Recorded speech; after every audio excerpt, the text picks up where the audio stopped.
ಸನ್ಮಾನ್ಯ ಅಧ್ಯಕ್ಷರೇ, ಅವರು ಈ ವಿಧಾನಸೌಧದೊಳಗಡೆ ಹೆಂಗ್ ಬಂದ್ರು, ಯಾರು ಅವ್ರನ್ನ ಕರ್ಕೊಂಡ್ಬಂದ್ರು, ಮತ್ತೆ 500 ಜನ ಪೊಲೀಸರು, IAS ಅಧಿಕಾರಿಗಳು, IPS ಅಧಿಕಾರಿಗಳು ಎಲ್ಲ ಪೂರ್ತಿ ಅಲ್ಲಿ ಇದ್ದವರೆಲ್ಲ ಸೆಕ್ಯೂರಿಟಿ ಮಾಡುವಂತ ಒಂದು ಸ್ಥಳ.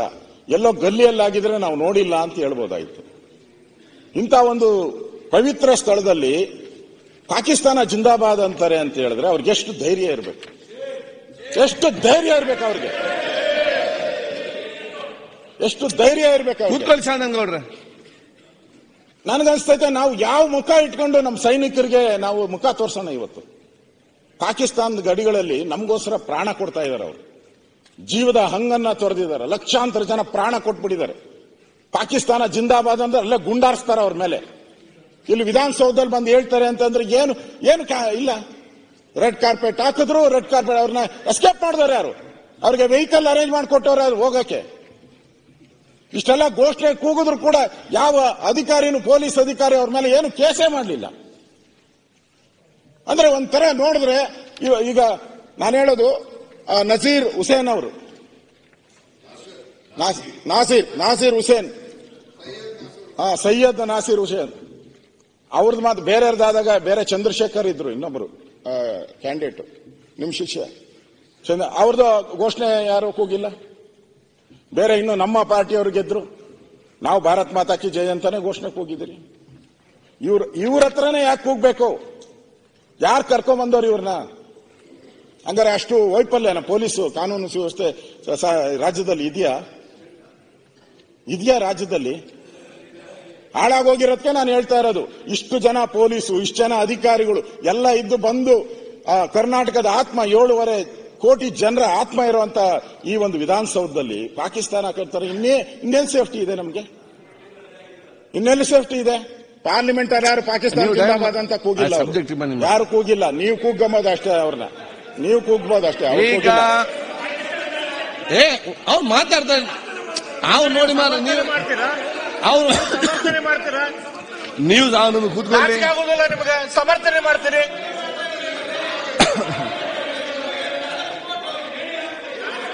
ಗೋಪಾಲ್ ಕೃಷ್ಣ ಅವರೇ ಹಾಕ್ಬೇಕಾಯ್ತು ಅಲ್ಲಿ. ಗೋಪಾಲ್ ಕೃಷ್ಣ ಅವರೇ ಆಯ್ತು, ಸರ್ ಕೂತಲ್ಲ ಬನ್ನಿ, ನಾಲ್ಕರಲ್ಲಿ ಮಾತಾಡ್ತಿದ್ದಾರೆ. ನೀವೇನು ಸುರೇಶ್ ಗೌಡ ಅವರೇ ಗೋಪಾಲ್ ಕೃಷ್ಣ ಅವರೇ ಡೆಲ್ಲಿ ಹೋಗಿ ಮಾತಾಡಿ. ಪ್ರತಿ ಡೆಲ್ಲಿ ಇಲ್ಲಿ ಕೂತ್ಕೊಂಡು ಡೆಲ್ಲಿಯಲ್ಲಿ ಮಾತಾಡಿ, ಡೆಲ್ಲಿಯಲ್ಲಿ ಇಲ್ಲಿ ಮಾತಾಡ್ತೀವಿ. ಈಗ ವಿಚಾರ ಏನಿದೆ, ಗಂಭೀರವಾದ ವಿಚಾರ ಪ್ರಸ್ತಾವ ಮಾಡ್ತಿದ್ದಾರೆ. ಯಾರು ನಮ್ಗೆ ಲೈಟ್ ಆಗಿ ನೀವು ತೆಕೊಳ್ಬೇಡಿ. ನಮ್ಗೆ ಏನಾಗಿದೆ ನಮ್ಗೇನು ಯಾರಿಗೂ ಕೂಡ ಗೊತ್ತಿಲ್ಲ, ನಮ್ಗೆ ಗೊತ್ತಿಲ್ಲ. ಅದನ್ನು ನಮ್ಗೇನಿದೆ ಆಗೇನು ಆಗಿದ್ದಲ್ಲಿ ಯಾರು ಹೇಗೆ ಪತ್ತೆ ವಿಚಾರ ಒಂದು ಗಂಭೀರವಾದ ಚರ್ಚೆ ಮಾಡುವಾಗ ಅಷ್ಟೇ ಗಂಭೀರದಿಂದ ಭಾಗವಹಿಸಿಕೊಂಡು ನಮ್ಮ ದೇಶದ ಇಂಟ್ರೆಸ್ಟ್, ರಾಜ್ಯದ ಇಂಟ್ರೆಸ್ಟ್ ಬಗ್ಗೆ ನಾವೆಲ್ಲರೂ ಕೂಡ ಒಗ್ಗಟ್ಟಿನಿಂದ ಇದ್ದು ನಾವು ಪರಸ್ಪರ ರಾಜ್ಯಕ್ಕನ್ನು ಬಿಟ್ಟು ಬಿಡಬೇಕಿಲ್ಲಿ. ದೀರ್ಘವಾದ ಚರ್ಚೆ ಆಗಲಿ, ಅವ್ರಿಗೆ ಏನು ಮಾಹಿತಿ ಇದನ್ನೆಲ್ಲ ಹೇಳಬೇಕಲ್ಲ. ನಮ್ಗೇನು ಗೊತ್ತಾಗ, ನಿಮಗೆ ಸರ್ಕಾರಕ್ಕೆ ನಿಮ್ಗೆ ಹೇಗೆ ಗೊತ್ತಾಗ್ತದೆ? ಸರ್ಕಾರ ಅದ ತನಿಖೆಯನ್ನು ಮಾಡ್ತದೆ. ನೀವು ಅದಕ್ಕೆ ಒಂದು ಈ ವಿಚಾರಕ್ಕೆ ಸಂಬಂಧ ನೀವು ಚರ್ಚೆ ಮಾಡಲಿಕ್ಕೆ ಅವಕಾಶ ಕೊಡದೆ ಪ್ರತಿ ಹಂತದ ಮತ್ತೆ ಏನಿದು? So it is a national interest and state interest. ಇದು ನಾವೆಲ್ಲರೂ ಒಗ್ಗಟ್ಟಿಂದ ಇರಬೇಕು. ಇಲ್ಲಿ ಪರಸ್ಪರ ಆ ಕಡೆ ಆರೋಪ ಅನ್ನುವಂಥ ಪ್ರಶ್ನೆ ಯಾವುದು ಕೂಡ ಇಲ್ಲ. ಮತ್ತೆ ಸರ್ಕಾರ ಉತ್ತರ ಕೊಡ್ತದೆ. ಅದನ್ನು ಮುಂದುವರಿಸಿಲ್ಲ ಸಾಕು ಹೇಳಿಕೆ ಅವರು ನಮ್ಗೆ ಗೊತ್ತಿಲ್ಲ. ಆಯ್ತು, ಇನ್ನು ಮುಂದುವರಿಸಿ. ಈಗ ಚರ್ಚೆ ಮಾಡಕ್ಕೆ ಅವಕಾಶ ಕೊಟ್ಟಿದ್ರೆ ಚರ್ಚೆ ಮಾಡಬೇಕು. ಯಾರು ಗೊತ್ತಿಲ್ಲ ಅಂತ ಹೇಳ್ತಾರೆ. ಕಳೆದ ಅಧಿವೇಶನದಲ್ಲಿ ಬಡ್ಜೆಟ್ ಮಾಡುವಂತ ಸಂದರ್ಭದಲ್ಲಿ ಇಲ್ಲಿ ಕೂತಿದ್ರು ಅವರೆಲ್ಲ, ಕಿವಿ ಮೇಲೆ ಹೂವು ಇಕ್ಕೊಂಡ್. ಇವತ್ತು ರಾಜ್ಯದ ಜನತೆ ಮೇಲೆ ಕಿವಿ ಮೇಲೆ ಹೂವು ಇಕ್ಕಕ್ಕೆ ಹೋಗ್ಬೇಡಿ. ಎಲ್ಲಾ ಮೀಡಿಯಾದಲ್ಲೂ ಬಂದಿದೆ. ಕಿವಿ ಮೇಲೆ ಯಾರಿಗೂ ಹೂವು ಇಕ್ಕಕ್ಕೆ ಹೋಗ್ಬೇಡಿ. ಇಕ್ಕಿಸ್ಕೊಂಡವ್ರು ಯಾರು ಇಲ್ಲ ಇಲ್ಲಿ. ಕಿವಿ ಮೇಲೆ ಹೂವು ಇಕ್ಕಿಸ್ಕೊಂಡವ್ರು ಯಾರು ಗಂಭೀರ ವಿಷಯ ಪಾಲಿಟಿಕ್ಸ್ ಇಲ್ಲ ಅಂತ ಹೇಳ್ತಾ ಇದಾರಲ್ಲ. ನಾವು ನೋಡೇ ಇಲ್ಲ, ಕೇಳೇ ಇಲ್ಲ. ಹಂಗಾರೆ ಯಾವ್ದೋ ಒಂದು ನ್ಯೂಸ್ ಚಾನೆಲ್ ಮಾಡಿರೋದು, ಯಾವ್ದೋ ಒಂದು ಪತ್ರಿಕೆನ? ಇಡೀ ದೇಶದಲ್ಲಿರುವಂತ ಎಲ್ಲರೂ ಮಾಡಿದ್ದಾರೆ. ಎಲ್ಲರೂ ಪದೇ ತೋರಿಸ್ತಾನೆ ಇದ್ದಾರೆ, ಕ್ಲಾರಿಟಿ ಮಾಡಿ ತೋರಿಸ್ತಾನೆ ಇದ್ದಾರೆ. ಇಷ್ಟಿದ್ರೂ ಕೂಡ ಕಾಂಗ್ರೆಸ್ ಅವರಿಗೆ, ಸರ್ಕಾರಕ್ಕೆ ಏನು ಅನ್ಸೇ ಇಲ್ಲ ಇದ್ರ ಬಗ್ಗೆ. ಇಷ್ಟಾದ ತಕ್ಷಣ ಘಟನೆ ಯಾರೋ ಪಾಕಿಸ್ತಾನದವನು ಬಂದಿದ್ದಾನೆ, ಇವಾಗ ಪಾಕಿಸ್ತಾನ ಘೋಷಣೆ ಯಾರು ಕೂಗ್ತಾರೆ? ಪಾಕಿಸ್ತಾನದವರೇ ಕೂಗ್ಬೇಕು, ಬೇರೆ ಯಾರು ಕೂಗಕ್ಕೆ ಸಾಧ್ಯ?